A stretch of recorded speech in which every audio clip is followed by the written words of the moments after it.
I'll begin with a very non-conventional manner by asking you to think over, asking yourself a few questions. You don't have to answer my questions, you don't have to raise your hands, but just ponder over a while over the questions. Now, first of all, how many of us really do have a family tree of their family? Now, how long that family tree goes beyond a few generations, probably somebody might have about 5 generations, 7 generations, 10 generations. All right. How many of you can say that they know the family tree of their neighbors? This is going to be a difficult one, probably. And now the third, funnier one is, how many of you remember the fairy tales which you learnt in your kindergarten? And how many of you can tell the fairy tales which your parents and grandparents learnt in their kindergarten and Bal Jagat?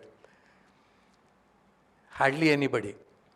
But the worst is, how many of you remember what your neighbors' grandparents, they learnt as fairy tales in their childhood? Very, very difficult to say that anybody would be able to answer these questions, neither am I.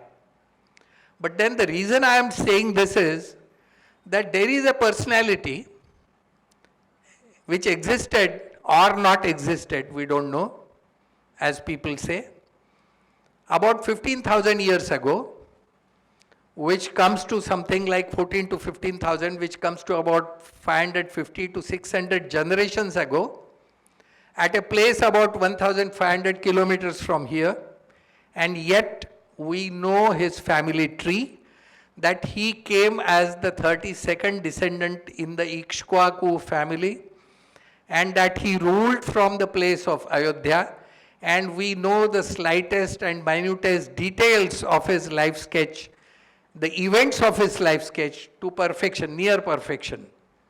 Isn't it strange? Could it have been a fairy tale? Could Rama be an imaginary character? Do you think so? Because basically no fairy tale has a life more than the lifespan of an individual. As I saw, we have seen here that even our family tree, where we have a direct link and we have the direct lineage history also, we don't know beyond a couple of generations. And here we are talking of a person 550 to 600 years, generations ago. And yet all those details have been very well preserved and documented. So could, in the year 2007, one learned man in Supreme Court argued that Ram was non-existent, he was an imaginary character. And these are all tales which have been, like iconic tales, these have been created. And this was all as an argument just to enable the destruction of the Ram Setu between Sri Lanka and Rameshwaram, so as to facilitate the navigation through that channel. But navigation through that channel is one aspect. But to justify that, how could somebody say that Ram was an imaginary character and the Ramayana itself was an epic created by mankind? So obviously, none of these arguments can hold, and the learned people like the senior counsels should have done better thinking twice before making any such arguments in the Supreme Court. I won't go into that direction, but the point is that Ram very much was a real character, and not only in India, his name and fame has spread almost globally all over. Countries like Indonesia, as we all know, they consider Ram as their Rashtrapurush. It is a pity that in India, although Ram has been born and brought up and we live to that heritage, we don't consider him as our Rashtrapurush. Things have to change. And well, with the construction of the Ram Mandir, definitely the things are going to change. This is definitely a thing which is very positive in this nation. I would now tell you a little more about about the whole thing, but I would start here with a prayer of two shlokas for Sri Ram. The first is Apadama Pahartaram, and the second is Mata Ramo Matpita Ramachandra. Those of you who know these shlokas from Sri Ramaraksha may please join me. Apadamapaharatam dataram sarvasampada lokabhiramam Sri Ramam bhuyo bhuyo namamyaham. Mata Ramo Matpita Ramachandra Swami Ramo Matsaka Ramachandra Sarvasvo me Ramachandro Dayalu Nanyan Jane Naiva Jane N Jane. Jai Sri Ram.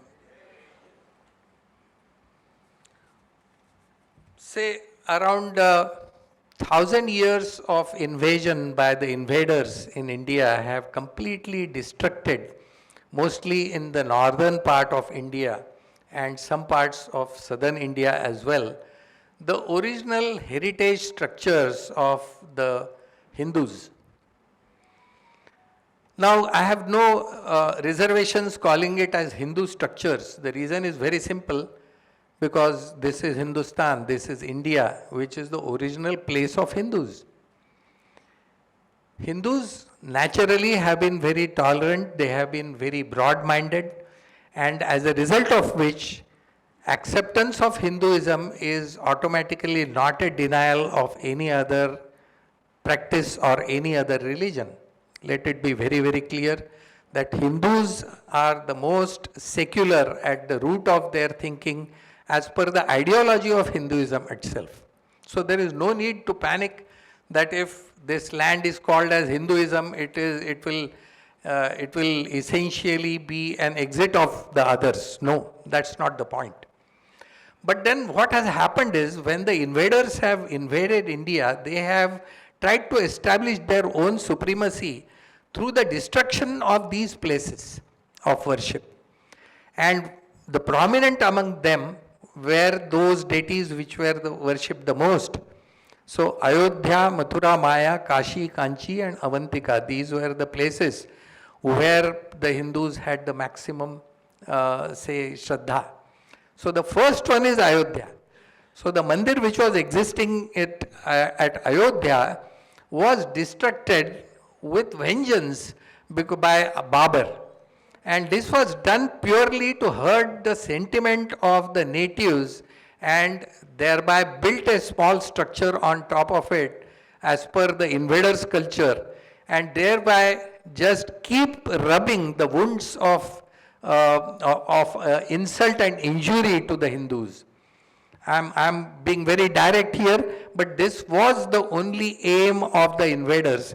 They never came here for friendship or for any other good intentions. Their intentions were clearly to loot and to convert the people and to rule from here as per their own dictates.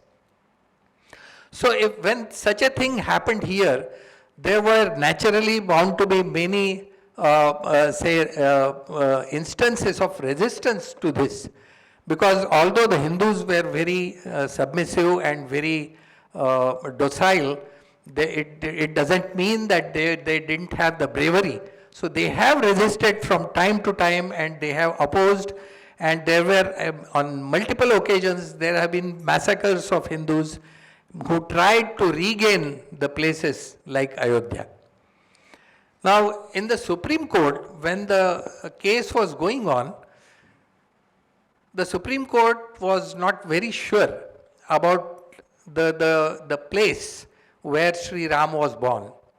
Having said that Sri Ram was definitely a reality, there must have been a place where he was born, and the belief is that he was born in Ayodhya. But the Supreme Court wanted to really prove that he was born there. So lot of arguments went on. We know all of that, most of us. And then finally, the final nail was struck by an eyewitness. which is in the form of Guru Nanak Dev, the first Guru of the Sikhs. In 1499, Guru Nanak Dev visited Ayodhya during his journey from Kashi Vishwanath to Jagannath Puri in Orissa. So during this travel, he made a brief stopover at Ayodhya, and during his stay in Ayodhya, he made a satsang, and he invited people from different walks of life in Ayodhya. There was a huge gathering, and that happened on the plinth of the Vishnu Hari Mandir, which was existing at the very place which is believed as Sri Ram Janmbhoomi.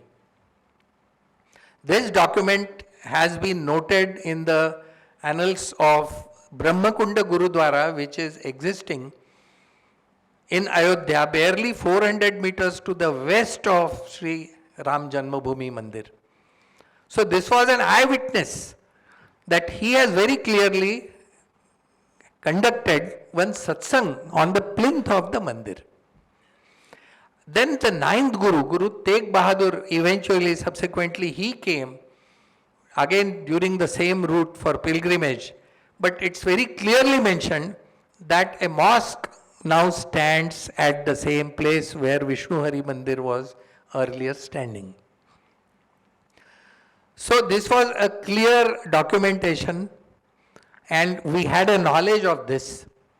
Also, there was ground penetration radar survey which was conducted as per the requirement of Supreme Court, because the Supreme Court wanted to know what is there. If there was really a temple, could there be a non-destructive evidence created at the site? So a GPR survey was conducted by one Canadian company.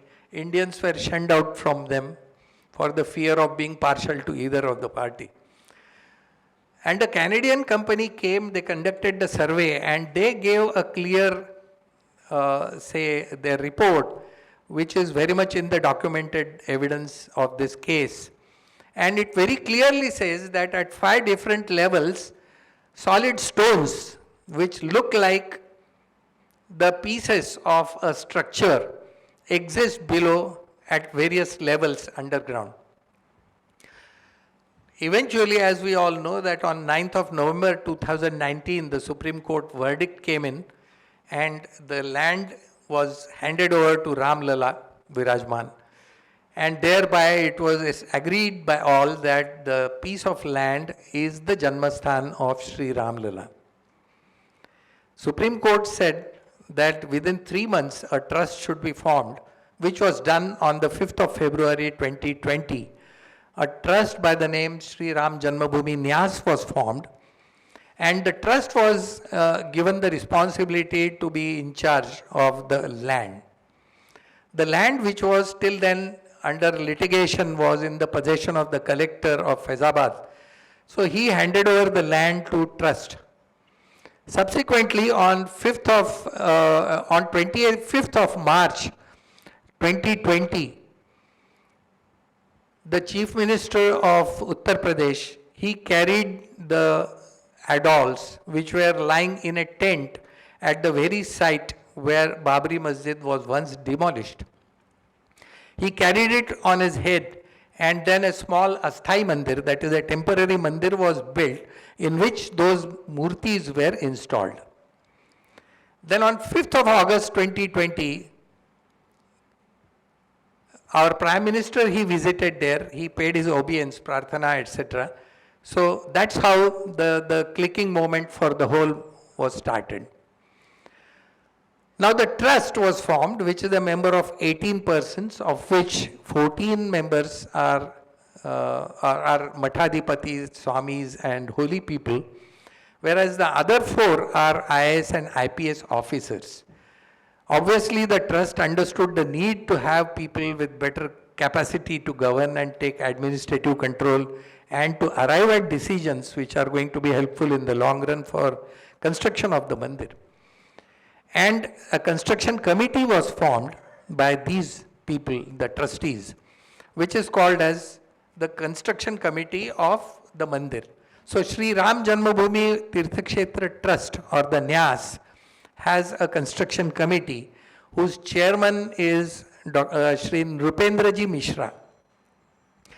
Probably you might have heard of this gentleman who is a Padma Vibhushit entity. He has been an eminent IAS officer, and he has worked with 5 different chief ministers of Uttar Pradesh. Currently, he has been reporting to the Prime Minister of India, and his office is the PMO office in New Delhi. Now, Nrupendraji Mishra himself is an IAS officer, a non-engineer. He knows his limitations as far as engineering is concerned. So he had to have some solid right and left hand for the construction, for monitoring the entire activity. So a core team of engineers was formed, and 4 engineers were selected. And with pride, I can say that I happen to be in charge of the civil, construction, and design. Other members are, somebody is electrical engineer, somebody is mechanical engineer, other person looks after the logistics, etc. So we are the core team on behalf of Shri Ram Janmbhoomi Mandir Nirman Nyas, that is the trust. Now, when it was decided that now the mandir construction has to start quickly, we have reached 5th of August 2020 after the exit of, after the prarthana of the Prime Minister. A massive movement was undertaken for collection of the funds, which is the basic. And this movement was taken over all across India, and in 45 days, as much as about 3,000 crores was raised through donation of the common man of this country. I am sure there must have been many from our state of Goa who have contributed very sumptuously to this.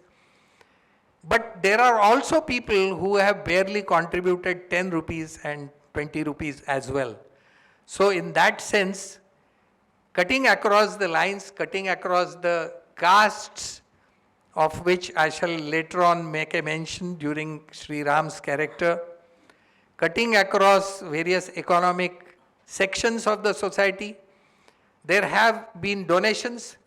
Each and every donation was well documented with a proper receipt for every document. The trust, which has a perfectly governed department which looks after the finances, has made it as a policy that no cash transactions shall be made by the trust. What it means is that for any outgoing, there is no cash given to anybody.